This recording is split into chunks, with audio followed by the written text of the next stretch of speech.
Today we're going to cover Buddhism. As we have already discussed, Buddhism started in India and really made its mark in the Far East, or what we now know as China and Japan. In today's lesson, we're going to talk about who is the Buddha, why is he important, we're also going to talk about what he taught, and why are they important as well. So let's start out with a little bit of an introduction to Buddhism. It is a 2,500 or 2,500 year tradition. It began in India and spread to the Far East, or what we now know as China and Japan. Today, 300 million people practice the religion of Buddhism. It is based primarily on the teachings of Buddha. Now, they believe in something called the three jewels of Buddhism. Buddha being the teacher, Dharma being the teachers, and Sangha being the community. Now, as we go through today's lesson, we're going to talk about who the Buddha was. We are also going to be talking about the teachings of the Buddha. So who was the Buddha? He was born Siddhartha Gautama in India around 563 BCE, or before Common Era.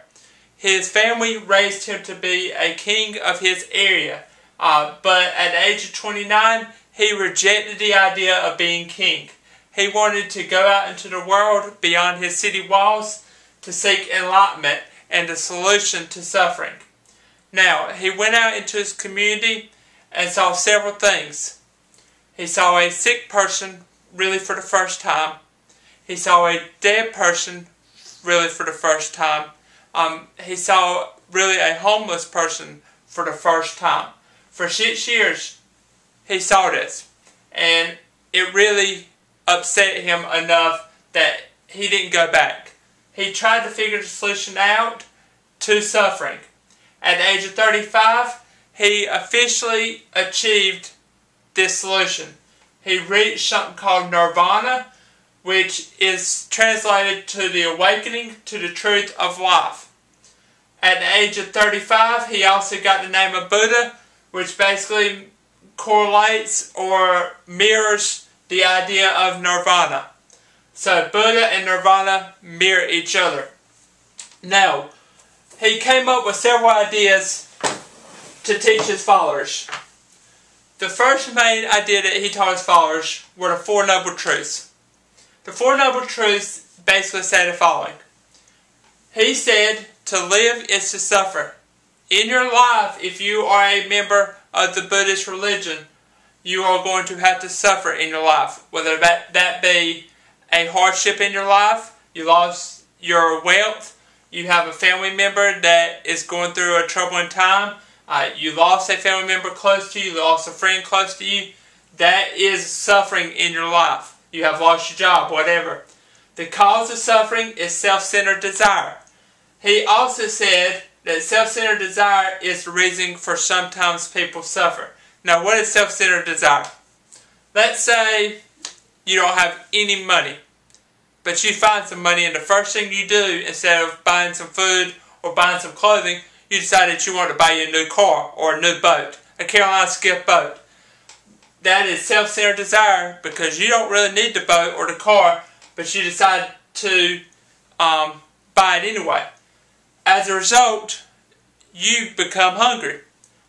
And that you begin to suffer because you are hungry. You have self-centered desire, and you are suffering because of that self-centered desire.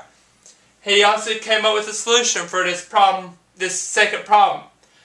Eliminate the desire. Eliminate the boat. Eliminate the car so you can have some food. If you eliminate the desire, you would not have as much suffering anymore. He also believed the way to nirvana, or the way to awakening in the truth of life, is the Eightfold Path. Now, the best way to explain to you what the Eightfold Path is in the Christian religion, we have something called the Ten Commandments. The Eightfold Path and the Ten Commandments are basically rules that each religion follows, or the people of each religion are supposed to follow. The Four Noble Truths and the Eightfold Path combined are almost like the Ten Commandments. That's the best way I got for you. So what is the Eightfold Path? All 8 of the Eightfold Path have the word right before it. R-I-G-H-T. Right understanding of your life. Right motivation. Right right speech. That means no bad will or no bad tongue, no bad speech about somebody that you know or somebody that you're close to or somebody in general. Right action. That does not mean fighting. That means you do good stuff in your life. You have good actions in your life. Right livelihood. You live an overall quality life. Right effort. You put 100% into everything you do. Right mindfulness. Clear mind. Right meditation. Meditation in Buddhism is yoga. It was basically the cleansing of everything in life through meditation. Now today, we have talked about who the Buddha was, the three jewels of Buddha, Buddhism, Buddha, Sangha, Dharma. We also talked about what the Buddha taught, the Four Noble Truths and the Eightfold Path.